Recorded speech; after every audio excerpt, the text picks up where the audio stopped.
rest be upon you, O inheritor of Isa, the Spirit of Allah. Then, I entered and clung to the Zari 65. I loosened the shawl tied to my waist. I tied one end of the shawl to the lock of the Zari, and the other to my neck. Then I started weeping aloud. I said, I swear, by your mother Zara, I will not accept that the line of Mullah Muhammad Jafar should affect us. And his words should not prove right. It should not be so. Attendants, pilgrims and others present in the shrine gathered around me. They were surprised on seeing my condition. They were asking the reason for it, but they were not getting any answer. Some thought that I had gone mad.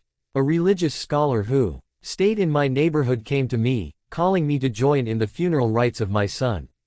Through him people came to know what had befallen me. My religious scholar neighbor started advising me, consoling me, "Oh Mullah, you are an intelligent person. The dead do not become alive. Come on, let us take away the dead body. The mother is about to destroy herself on seeing her child." But I did not agree. So he started reproaching me.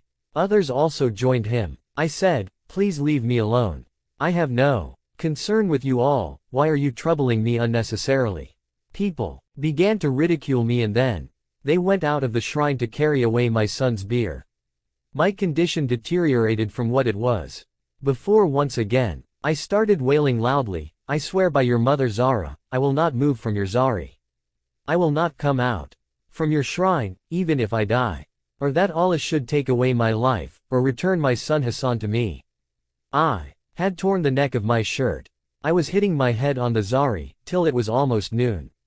Suddenly, a noise was heard from the gallery and courtyard of the shrine. People were seen running here and there. I could not understand what had happened. Then I saw people entering the shrine in the form of a procession. When I looked carefully, I saw my son walking towards me. My neighboring religious scholar was holding his hand. His mother was just behind. People were reciting salawat. Having seen this, I threw myself on the ground. I kissed the stone near the Zari. I prostrated in front of Allah, thanking him. Then I got up and embraced my son. Then I kissed his eyes. I asked people about the happening, and the religious scholar said, "We had taken him for the last rites to the corpse bathhouse outside the city and had just put the first bowl of water on his head. That we found his temple throbbing from both the sides. It seemed as if someone was massaging it. Then there was some movement in the head, and all of a sudden he sneezed once. Then he got up as if he had just awakened from sleep. Then we dressed him and brought him here for the ziyarat of the shrine and to give you the good news of this miracle."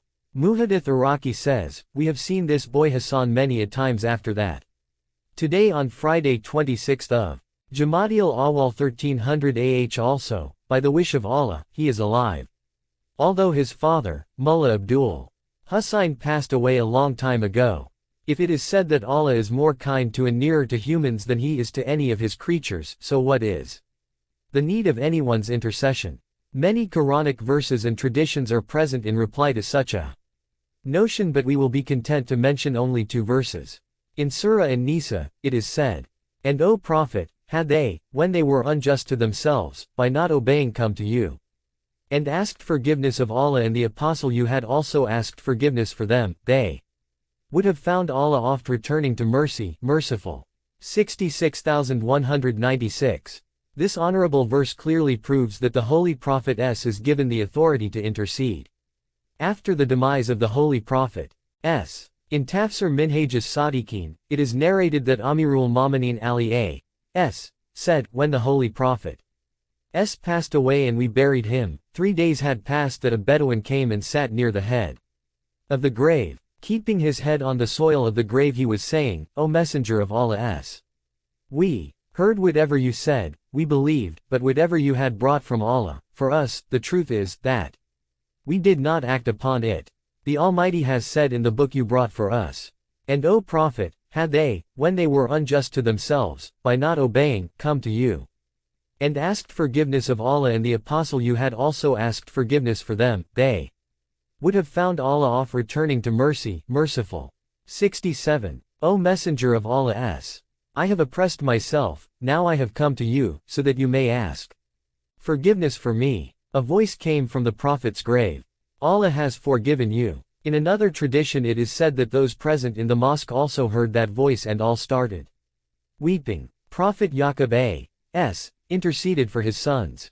When the conspiracy Yusuf's brothers became evident, they fell at the feet of Prophet Yaqub a.s. They said, "O our father, ask forgiveness in the court of Allah of our faults for us, surely we were sinners." Yaqub said, "I will soon ask for you forgiveness from my Lord, surely he is the forgiving, the merciful." 68. It is written in Tafsir Minhaj as-Sadiqin that Prophet Yaqub a.s. fixed the dawn of Friday as the time to ask forgiveness for them.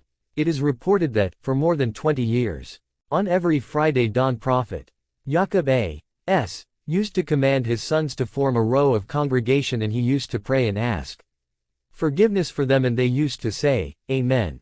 At last, after 20 years their repentance was accepted. In short, this verse clearly shows that the subject of intercession was present in all the previous divine laws. Hidden wisdoms of intercession. There are many expediencies of intercession. One is that in this way, the position and honor of the venerable people of religion becomes manifest. In this way people follow and accept their spirituality and saintliness and also gain spiritual and intellectual benefits. They have their needs and wishes fulfilled. People also obey them in all their commands based on Allah's commands and prohibitions. There is no doubt that one who has hope in the intercession of the Holy Prophet and his vicegerents would also follow their commands sincerely. Even if sometimes he disobeys their commands, it is surely never because of his carelessness and obstinacy. Rather it would be due to his getting overwhelmed by carnal desires. In the end, such a person will get the divine opportunity to seek forgiveness and pardon. And he will get salvation because of the intercession of these great personalities. Mere repentance is not enough for forgiveness, intercession is also necessary. Cure of the disease of polytheism. When man reaches the age of maturity, on the basis of his experience and perceptions he concludes that for his or others' physical life and development, some special physical means are beneficial. In the same way deliverance from evil and loss in life also needs some special physical means. He sees that different eatables satisfy his hunger. Different types of drinks quench his thirst. Different types of clothes keep him safe from cold and hot climates. As a result of his efforts he earns riches, while laziness and carelessness do not get him comforts and prosperity. With the help of a doctor and medicines he gets relief from pain and diseases. Plants grow with the help of water and sunlight, and the rotation of the earth causes days and nights. Now if man considers these physical means to be permanently and absolutely effectual with regard to those things, it would be polytheism. The remedy of this disease is that he should use his reason. He should think over it. He should see that no physical existing thing is everlasting. But there is some such being ever existent, everlasting and self-existing that looks after all these things in a very organized manner. For instance, he may look at his own self. He may try to understand his initial conditions when he was in the womb, and before that he was a particle in his father's body. By the power and grace of Allah, relation was established between his father and mother, and it so happened that vegetables and beverages etc. which became part of the body of his parents, the same became part of his body also. Almighty Allah gathered a handful of particles and made him a person who is wise, and one who can speak, listen and understand. There surely came over man a period of time when he was a thing not worth mentioning. Surely, we have created man from a small life-germ uniting itself. We mean to try him, so we have made him hearing, seeing. 69. It is somewhat same with all the existing parts of the world.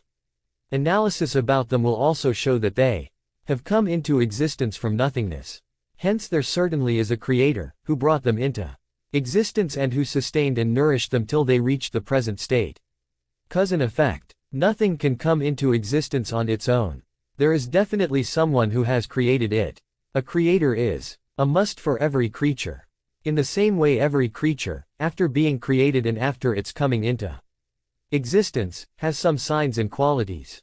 These signs and qualities are known as secondary excellences. The basic and initial excellence of everything comes into existence from nothingness.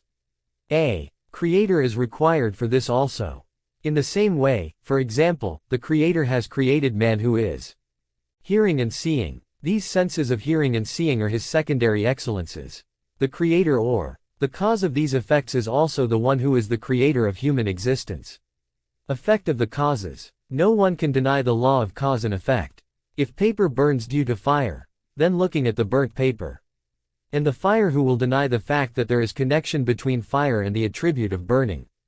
The cause of burning of the paper is fire, whereas the burnt paper is known as the effect.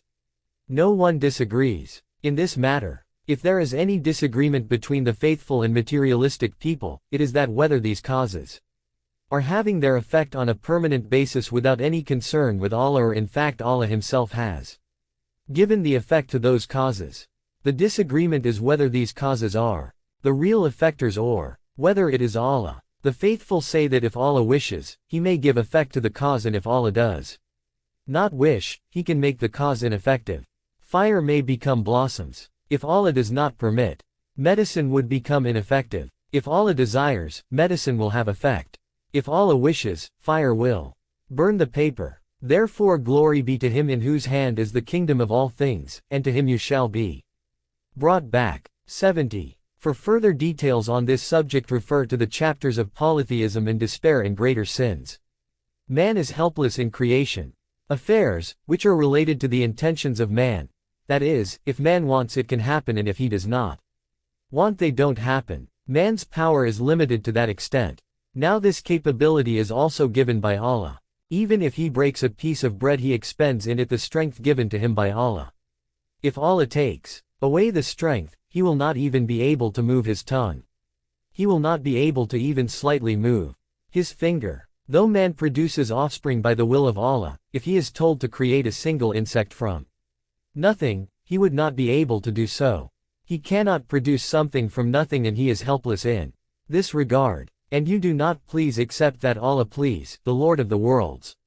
71. Will of Allah. Therefore it is the responsibility of every Muslim that, whenever he decides or thinks of doing something, he should also keep in mind the wish and will of Allah.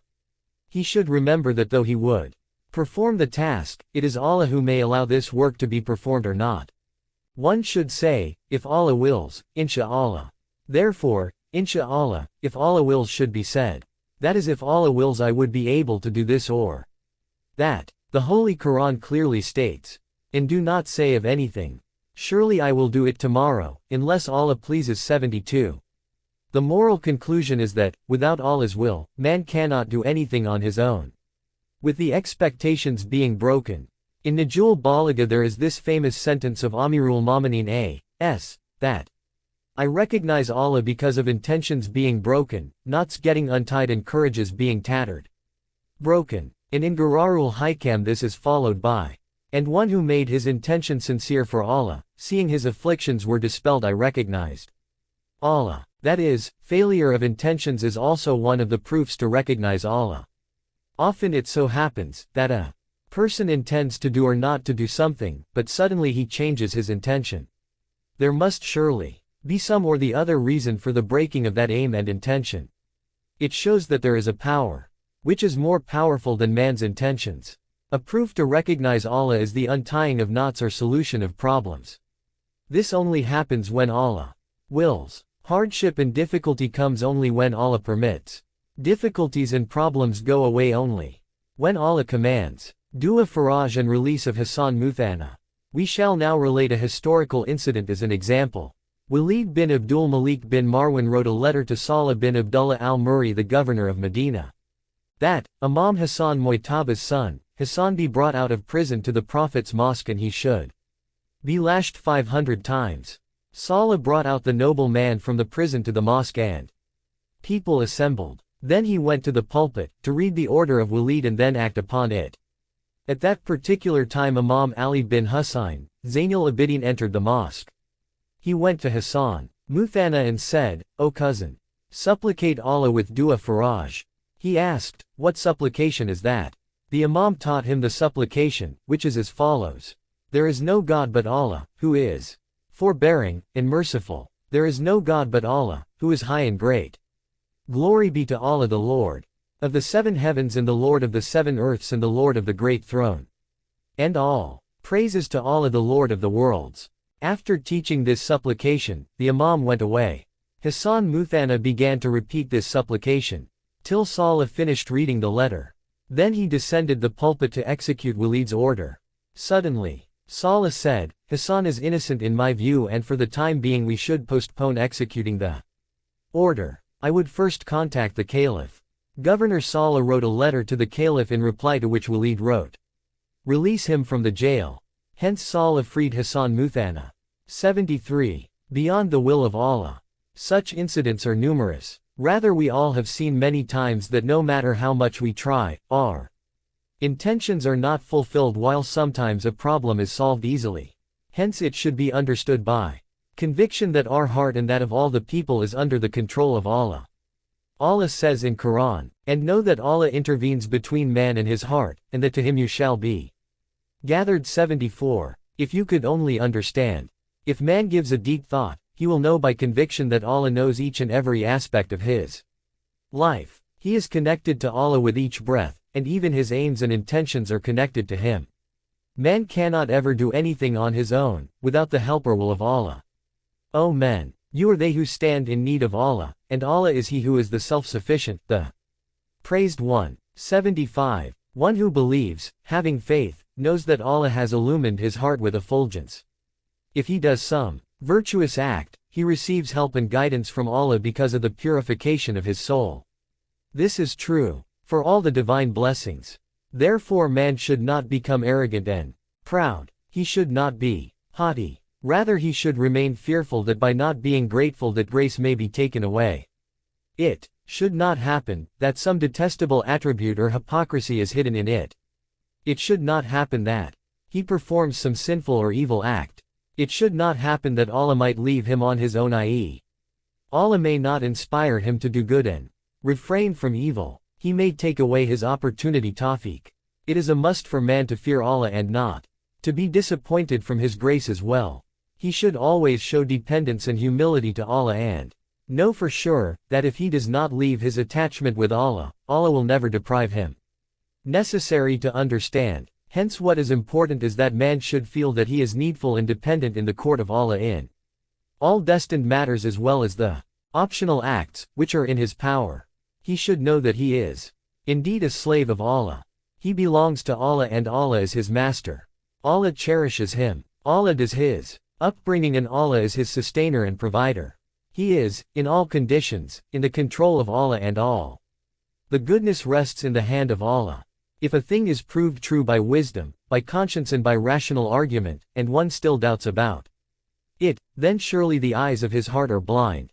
He is deprived of the blessing of discernment, reason and Sharia command, and the paramount responsibility of such a person is that he should try to obtain the cure of his disease of doubt. Doubt is a serious disease. It is stated in the Holy Quran. And as for those in whose hearts is a disease, its signs of Allah adds uncleanness to their uncleanness, disease of doubt, and they die while they are unbelievers. 1. While these same signs increase the light of knowledge of God to a sound and healthy conscience and also increase insight and discernment. These verses bestow happiness and delight to such hearts. They further strengthen the capacity of the mind and perception. All know that rain is a blessing and grace of Allah. But the rain that grows red roses in the garden also produces weeds in some places. While explaining above mentioned verse, Imam Ja'far as-Sadiq A.S. said, the meaning of rice uncleanness in this verse is doubt. That is, one more doubt is added to their doubt. 2. Nothing but Allah. There is a tradition in Usul al-Kafi, in the chapter of sincerity, that Imam Ja'far as-Sadiq A.S. was asked about the meaning of this noble verse. Except him who comes to Allah with a heart free from evil. 3. The Imam said, a heart free from evil is the one that meets its Lord and that which has nothing in it except him. The Imam also said, and every heart that has polytheism and doubt is going to fall in the ditch of destruction, loss in both the worlds. In Surah Hajj it is stated, and among men is he who serves Allah standing on the verge, so that if good befalls him, he is satisfied therewith, but if a trial afflicts him, he turns back headlong, towards doubt and infidelity. He loses this world as well as the hereafter. That is a manifest loss. 4. There are some Muslims, who do not have sincere faith and firm belief in Allah, the Prophet and the Day of judgment. They are in a state of doubt. They have adopted Islam with the purpose of gaining material benefits of the world, if continue to be rewarded in the form of wealth, security and getting their materialistic wishes fulfilled, they will remain firm on their belief, but if they confront hardship, poverty, disease or some other misery, they give up religion and go towards infidelity. They are caught in humility and captivity in this world also, and they become liable for punishment in the hereafter as well. They incur losses in both the worlds. It is written in Tafsir Minhaj as-Sadiqeen that among people there can be those who stand on the borderline of belief and worship Allah, so that, while worshipping, if they feel that they are in loss, they immediately give up belief. Were they in the midst of belief, their quitting faith would have delayed. He is just like the last man in the army. When the time comes to plunder the booty, he is at the forefront. And when there is risk of defeat, he is the first to run away from the battlefield. It is written in Tafsir Abul Fath that this verse is regarding a group of Bedouin. They came to Medina and accepted Islam just for namesake and declared faith only verbally, but in the heart they neither had faith nor conviction. As long as their wealth went on increasing and there was no occasion of disease and loss, horses went on breeding, wives continued to produce male offspring. They used to say that Muhammad is an auspicious man and his religion is truth. But when the climate of Medina did not suit them and they became sick, their animals started dying, they started saying, "This magician Muhammad we seek Allah's refuge is inauspicious and his religion is baseless. He has given us nothing except loss and misery." It is evident from this noble verse that people having doubt about religion are at a loss in this world as well as in the hereafter. In fact, doubt is an impurity of the heart. It is obligatory on every person to keep his heart clean of this impurity and adorn it with the effulgence of monotheism. Do not doubt. You may become an infidel. Imam Hussein A.S. arrived in Karbala on the second day of Moharram in the year 61 Hijri. Whatever he said addressing the army of Yazid explains the above-mentioned verse. For more details refer to the books of the Karbala tragedy. Amirul Mu'minin Ali A.S. in one of his sermons says, "Do not become prey to wavering suspense.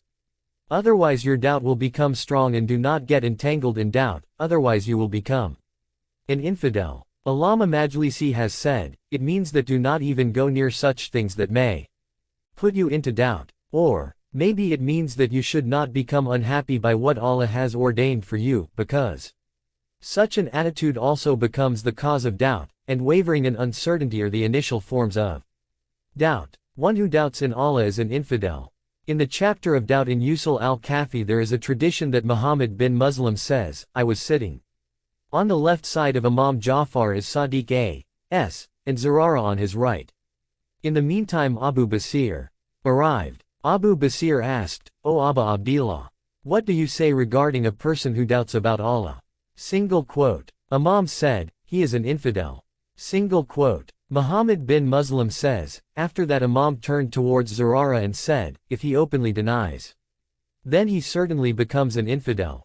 Single quote. In this tradition Imam Ja'far as-Sadiq A.S. has said that a person who is apparently a Muslim, but in his heart, he has doubt about Allah and the Prophet, and he dies in this same condition, he will be included among the infidels. And in the latter part of the tradition Imam says that, if that person openly refuses to believe in Allah and the Prophet, he would also be apparently considered an infidel.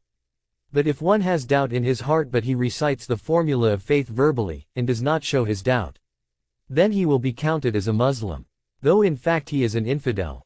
And one who declares his doubt about Allah and the Prophet, then apparently also he will be considered an infidel. Imam Ja'far as-Sadiq A.S. says, one who doubts about Allah and his Prophet is an infidel. 5. Good deeds in the state of doubt are useless. Imam Ja'far as-Sadiq A.S. says, surely the doubt and sin, both will be in the fire of hell. And people connected with doubt and sin would also be there. 6213. He also said, one who was born on inherent nature having belief in oneness of Allah, i.e. monotheism, and his parents are also Muslims, even then if he has doubt about Allah, then he would never return to good. 7. In the same way in the chapter of doubt in Usul al-Kafi, Imam Ja'far as-Sadiq A.S. is reported to have said that, a person who has doubt or suspicion about religion, if he remains on either doubt or suspicion, then Allah will destroy his good action. Imam Muhammad Baqir A.S. has said, any action with doubt and refusal of truth has no benefit at all. 8. In the same chapter Imam Muhammad Baqir A.S. says, the Prophet of Allah used to seek Allah's refuge from 6 things every day: doubt, polytheism, arrogance, anger, cruelty and jealousy. There are numerous verses and traditions on the censure of doubt and on the destruction of those who doubt. Destruction forever. It is an admitted fact that if a person dies in the condition of doubt or suspicion, if according to belief he is not with knowledge and confidence and dies in that condition, then he is doomed forever. There will be no deliverance from punishment for him. As against this, one whose belief is firm, and his faith is on the level of certainty, if he dies in such a situation he would be saved from permanent destruction. No one other than the faithless will remain in hell forever. A believer having bad manners and having unbecoming character, if he also repents and asks for forgiveness and reforms himself, then he too will be saved from hell by the intercession of the noble personalities of religion. At the most he may be punished in the grave barzakh and at other places before hell and become pure. Now only Allah knows how long that punishment in the grave will be. In any case, finally such a person will get deliverance, and without going to hell, he will get a place in paradise along with the believers. This is not reasonable. If asked that, why should those dying faithless be deprived of the bliss of heaven and its unlimited delicacies? Allah is most generous and merciful. There will be no loss harm to Allah even if all the people go to paradise, and there would no decrease in his kingdom. It is also not beyond his power. In the same way, if he sends all to hell, then too there will not be any increase in his authority. The reply is that a person benefits only as much as his measure of wisdom and understanding. If a donkey is dressed in a splendid dress and made to sit on a throne in a palace, given different types of adornments and all sorts of dishes, will this donkey be able to utilize all this in a proper way?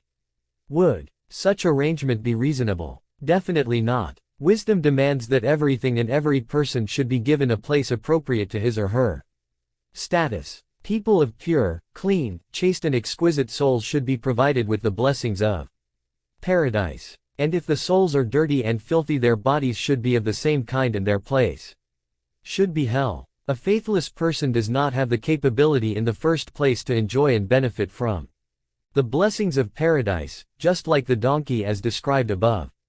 Way to paradise. If one walks on the road to paradise, one will reach paradise. As against this, if someone walks on the opposite direction, the road to hell, then how he can reach paradise? If someone sows the seeds of bitter gourd and hopes to reap grapes, would he get grapes? Has Allah deprived the people of hell from paradise, or they have deprived themselves? Man can get only what he desires for and that which he tries to obtain. Someone had no faith in Allah. He did not even make an effort to get nearer to Allah, so that by means of that he may get paradise. When man has not made a firm determination to reach paradise, and did make the effort, how he can reach paradise just by doing nothing at all? And whoever desires the hereafter and strives for it as he ought to strive, and he is a believer. As for these, their striving shall surely be accepted.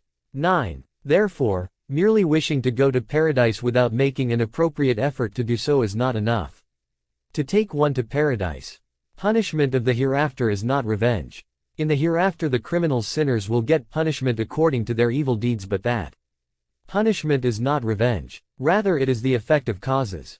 Sins committed in the world will be the cause of that punishment. In the same way, good actions performed in the world would result in the person getting rewarded in the form of light splendor and blessings of Allah in the hereafter.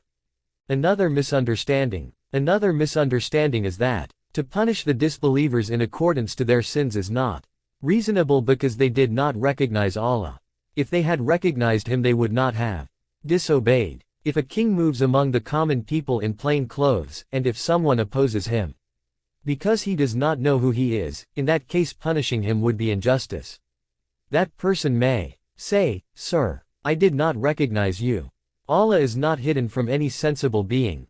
The reply is that the excuse of one who does not know Allah and is unaware of Him, is not acceptable. Comparison to a king dressed in plain clothes is incorrect. Allah is not hidden from any sensible person. If a wise man does not recognize Allah, it is because he did wish to recognize Him. If he were deprived of the blessing of wisdom, we would have understood the handicap. However, a wise man does not have any excuse. Any one sensible proof is enough to know Allah. We look around and find that in the stars, skies, heavens, drops of rain, leaves of tree, animals, insects, worms, ants, seas, deserts, in short, whatever is present in the universe are all proofs of His absolute knowledge, wisdom, power and command. Hence there is a being, infinitely knowledgeable and wise, omniscient, mighty, omnipotent, and powerful. Is there doubt about Allah, the maker of the heavens and the earth? 10. A poet says, each and every plant, which grows from the earth, says, He is one without a partner. And the following couplet is also excellent. In the eyes of an intelligent person every leaf from the green leaves of the trees is a notebook on the subject of the knowledge of God. Allah the Great is so evident for the wise that they can have doubt for some other thing but can never doubt in Allah. Then who are these people? Still we see that majority of the people doubt about Allah. Those who have belief and certainty are very few. In the same way there is no chance for doubt on the Day of Judgment in the Quran also. And because the hour is coming, there is no doubt about it, and because Allah shall raise up those who are in the graves. 11. We see that in the world too, most people have doubts about Allah. Those who have certainty and belief seem to be very few. In the same manner there is no room for doubt in the Day of Judgment and Quran. Also, but none except Muslims believe in Quran and people other than Muslims have doubt on the Day of Judgment. The blind cannot see the sun. The reply is that although Allah, Day of Judgment and Quran are all definite truths and realities, those having a sound mind and a prudent nature, do not think it proper to doubt in these things. One having eyes will not tolerate doubts about the sun. But those who doubt these three facts as mentioned above, in fact suffer from a spiritual disease. They have mutilated their basic natural instinct. They are so deeply involved in the blind following of lusts, greed, ambitions and false and futile things, that they have become blind in their inner eyes. That is why they do not see the reality. The blind cannot see the sun. One, who is a prisoner in the dark cell of a prison, does not know whether the sun has risen or not. Thus such people put themselves in a state of doubt, uncertainty, wavering, restlessness and lack of confidence, and truth cannot be blamed for not being prominent. They do not want to recognize the truth. People who doubt, or in fact those who do not want to recognize the truth itself. If they were really seekers of truth, they would have had looked at the creatures of the world and sought a lesson from it.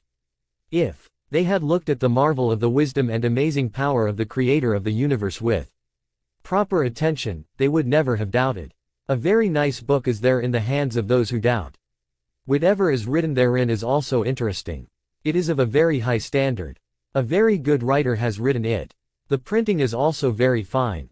The paper is of excellent quality. But those who doubt, instead of reading the interesting and useful writings, only relish its calligraphy, printing an exquisite form, and they think that looking at these niceties is enough for them, and there is no need to learn the details of what is written in it or to understand it. The book of nature should be read with attention. Faithful are those who upon seeing the book, start reading it at once, and while reading the book, they start pondering over the greatness and knowledge of the writer. They also accept all the descriptions and narrations. Knowledge of the universe. Modern man tries to get the knowledge of the constituents of the world of creation. He takes great trouble for this purpose and spends his wealth and life for all this, but he is not doing anything to know about the Creator of the world, to the extent that he does not even think about this matter. He suffers such huge expenses to reach the moon. He makes efforts to learn about the climate and atmosphere there and get some benefit out of it, and he sacrifices much more, but he is not ready to spend a little portion of his life to know about the Creator of that moon and how under his perfect and fantastic supervision it moves in the sky. This is the reason why today's scientific faculty and its knowledge is not the cause of auspiciousness. They cannot obtain real comfort and tranquility. Presently, for the knowledge of man, these creations are the limit. Man does not proceed beyond this and he is not reaching up to the Creator. Therefore turn aside from him who turns his back upon our reminder and does not desire anything but this world's life. That is their goal of knowledge. 12. Advancement of science. Man has made great strides in the fields of medicine, surgery, and diagnosis of different diseases, but he does not know anything about the Creator and Maker of those marvelous body systems of man. The knowledge of the man of today is limited to lowly things only, not thinking about Allah. But he is quiet with regard to the existence of God and knowledge of God. There is nothing except ignorance, doubt, and stupidity. The scientist of today is unaware of the Creator of the universe, his names, his attributes, his army, i.e., angels, prophets, heavenly books, life after death, and man's permanent abode. Nay, their knowledge respecting the hereafter is slight and hasty. Nay, they are in doubt. Nay, they are quite blind to it. 13. Why don't we care about recognition of God? Why is it so that people's knowledge has nothing to say about Allah? Is it impossible for them to obtain knowledge about Allah, or they don't strive to have knowledge about the Creator of the universe? If they can strive, why don't they do it? The obvious reply to these questions is that man cannot be said to be helpless in recognizing the Creator of the universe. The Creator has bestowed upon him the light of wisdom, sense, intellect for this very purpose, so that he can reach to the real knowledge, the truth, and understanding, and that he can recognize Allah and achieve his proximity. Quran says in clear words that Allah has created everything for man, and man was created for his recognition and worship. 14. Courage is low and limited to material pleasures. The fact is that the spirit of man, today, is low and limited to material pleasures. He is satisfied only with physical comforts and animal pleasures. He is not aware of spiritual pleasures, knowledge of Allah, and taste of worship. Because of his low spirit and limited thinking, he does not even make effort to achieve all this, and he remains in his ignorance. Nay, man desires to give the light to what is before him. 15. That is, he wishes to continue sinning in the world. An historic example of an elevated spirit. 12 Muslim soldiers were taken as prisoners by Romans. They were taken to the capital and produced before the Christian king. The king saw their appearance, looks, features, and character. Then he began to think what kind of people they are, that though having very little strength and less in number, they still manage to achieve victories everywhere. He told them, "If you can train my soldiers to become like you, I will reward you much." The Muslim soldiers replied, "Our religion does not permit that we help you in this." And they recited the verse. He said, "My Lord, because thou hast bestowed a favor on me, I shall never be a backer of the guilty." 16. The king ordered that they should be taken to the church, and beautiful girls be produced in front of them. If they are attracted by them, those girls will stay with them on the condition that they accept our proposal. They were taken to the church. When they saw the girls, they turned their eyes down and said, "This is a place of seduction and not a place of worship." The king got the information that they were not lured by girls, so he called them and said, "If you do not accept my proposal, I will kill you." They all replied cheerfully, "We wish to be killed in the way of Allah, because our Prophet has said that if you die on the bed it is possible you may go to paradise or not, but if you are killed in the way of Allah, you will definitely become the people of paradise." Wealth, position, and lust. Those who are firm on the oneness of Allah and the path of his worship do not stagger in greed of wealth and position, nor do they stumble before lust and pleasures. Wealth, position, authority, and lust. Each of these is such a weapon that subdues all those with weak intentions and low courage. They leave the way of worship, and accept an evil way of life. Just like greed, threat, especially threat to life, is also such a weapon. But those who are firm on their belief and actions do not get affected by greed, nor are they terrified with any kind of threat. They are ready to die, but not prepared to submit themselves to the defalcation of Islam or breach of trust of Muslims. Because breach of trust with Islam and Muslims is in fact breach of trust with Allah. Due to this, very few in the world are ready to compromise on truth, godliness, piety, and faithfulness. Spiritual pleasures are many times tastier. Though, to get the pleasure of Allah's recognition, godliness, piety, and worship, you have to do away with physical and animal pleasures or comforts of life to a certain extent and with some restrictions, even. Then spiritual pleasures are many times tastier than worldly pleasures. If someone is fortunate to really have spiritual pleasure, he will forego the greatest of worldly pleasure but not leave spiritual pleasure. If you were aware of the pleasure of leaving the pleasure, you would not have called your carnal desires as pleasures. 17. Continued praying though hit with arrows. In an expedition the Prophet accompanied the Muslim army. One night he gave the responsibility of guarding and protecting the army to Ammar ibn Yasir and Ibad ibn Bashir. They decided between themselves that, for half the night Ibad will remain awake and keep a watch, and from that time to the morning Ammar will be woken up to keep watch. Ibad ibn Bashir was praying during his watch, while a Jew sneaked into the camp with the intention of taking advantage of the darkness to kill the Prophet. From a distance he saw, among all Muslims only, one person standing while the rest slept. He shot an arrow towards Ibad and it pierced his body, but he continued to pray. The Jew shot a second arrow, which also pierced Ibad, but he still did not stop praying. In the same way a third arrow also hit its target. Now Ibad shortened his prayer and awoke Ammar. On seeing his condition Ammar asked, "Why did you not wake me up on being hit with the first arrow?" Ibad ibn Bashir said, "O Ammar, I was reciting Surah Kahf in my prayer and I did not wish to discontinue. Were I not afraid that the enemy would kill me and reach to the Prophet, I would not have shortened the prayer, but completed Surah Kahf, though my life would have gone." After that, both Ibad and Ammar together chased away the intruder from the Muslim camp. 18. The brave ones of Karbala. Now imagine the pleasure of worship that overcomes arrow injuries, rather the pain of death. If you want to know more about the greatness of the pleasure of worship, just look at the condition of the companions of Imam Hussein a.s. It is really astonishing how they left everything, i.e. wealth, position, family and children, in the way of Allah. Doing away with physical pleasures, they embraced all kinds of troubles and hardships and sacrificed their likes with great love and devotion. On the night of Ashura 10th of Muharram, Barer was saying, "Tonight I am happier than I ever was in my whole life, because I know that tomorrow my place would be in paradise." On the day of Ashura the condition of Abbas was such, that he removed his coat of mail and helmet and, in that same condition, jumped into the sea of soldiers and confronted the waves of the enemies. Imam Hussein a.s. had announced several times loudly and given permission that any one of them could go away if they so wished, but none took benefit of this permission. The black slave, John, was begging Imam Hussein a.s. to permit him getting killed in the battlefield.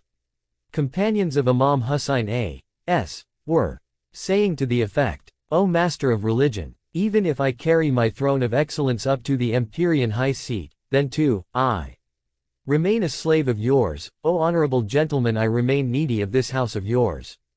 If I draw away my heart from you and give up your love, then where would I throw such love and where would I carry such a heart?" 19. Science supports belief of monotheism.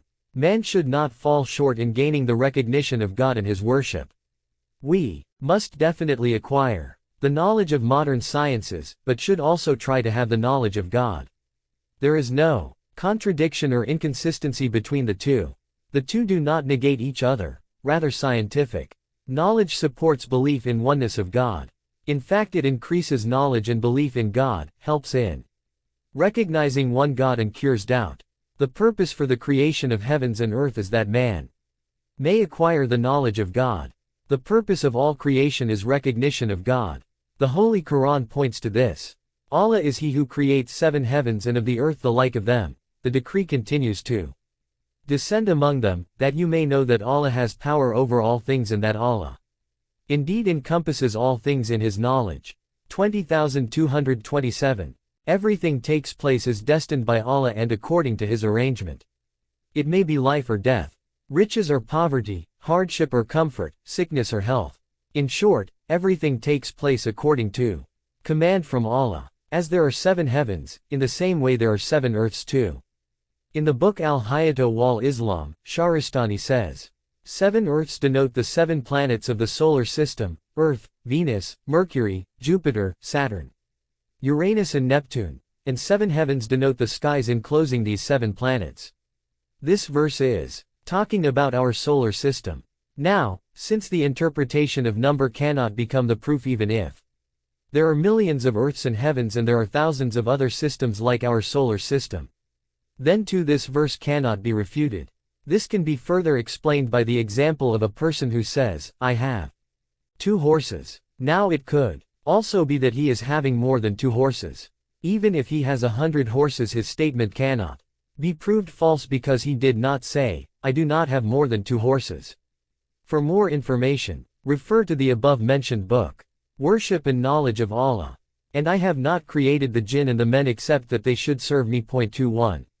It means that they reach up to the level of servitude and recognize the kingdom of Allah to its appropriate worth. They gain access to the great stage of Allah's nearness. But this requires knowledge and action. These 2 are just like 2 wings to fly up to the heights of spiritual status. Those great positions are such that no physical eye has seen them, neither any ear has heard about them. Rather, it has not even occurred to a materialistic man. Therefore it is necessary that man should know and understand the diseases of doubt and ignorance. And he should go in quest of knowledge and certainty, that is recognition of God to cure them. The remedy of doubt and the position of certainty. Belief in Allah, that is to recognize the truth, and to create belief on that is not a thing in which there is absolutely no need of the means of, say for example, eyes and ears from the 5 senses. Rather belief gets into the heart through these means only. With the help of these apparent means it enters into the heart and mind. At the time of creation only its command was connected to his nature. By nature man is created in such a way that he has the capacity to get belief into his self. Now it is up to man to utilize this capability and bring it into the forefront. He gains belief, obeys Islamic laws and respects and follows the commands of Allah. In this manner he may reach to the great position of faith and belief. Rather he is very much anxious to reach those elevated positions. Power of electricity. The natural capability of attaining the recognition of Allah is hidden in man like electricity. It is exactly like electricity remains hidden in metals, but scientific instruments are required to use it. Without that, electricity cannot be utilized. In the same way the light of knowledge and belief is hidden in the nature and temperament of man, but he has to make efforts to benefit from it. The light can increase, and can become evident also. If man makes an effort he can get to the extreme position of the splendor of truth. But if he becomes careless, the inherent light becomes faint to the extent that it is ultimately extinguished. Purification of filth. To enhance natural effulgence and to make it evident, 2 basic things are required, vacating and purification. Vacating means to clear the heart from all kinds of pollutions like greed, lust and animal desires or devilish actions. Such evils conceal the natural light further. Dust gathers on the mirror of mind and man becomes oblivious of the truth. Belief is a natural thing. God says in Quran, then set your face upright for religion in the right state, the nature made by Allah in which He has made men. There is no altering of Allah's creation. That is the right religion, but most people do not know. 22. Here religion only means the religion of oneness of Allah, and that is Islam. Keep your face towards religion. 23. It means that you must continuously attend to the true religion, be steadfast on it and obey its commands. The meaning of nature made by Allah is to recognize Allah, accept His oneness and to follow His commands with devotion. This in itself is the power, which Allah has reposed in the nature of man. Devotion to God and following His commands are from the necessities of faith, and the way to this is the religion of Islam. There can be no change in this nature. The meaning of this can also be that man should not let this natural effulgence dim, and he should protect it from destruction. He should remain firm on the way of one God, i.e. monotheism, and on the religion of Islam. One kind of creation cannot be changed into another kind. Inorganic matters, minerals, vegetables, animals, living beings, etc. From all these, every creation reaches up to its peak of development, final stages of its existence with excellence.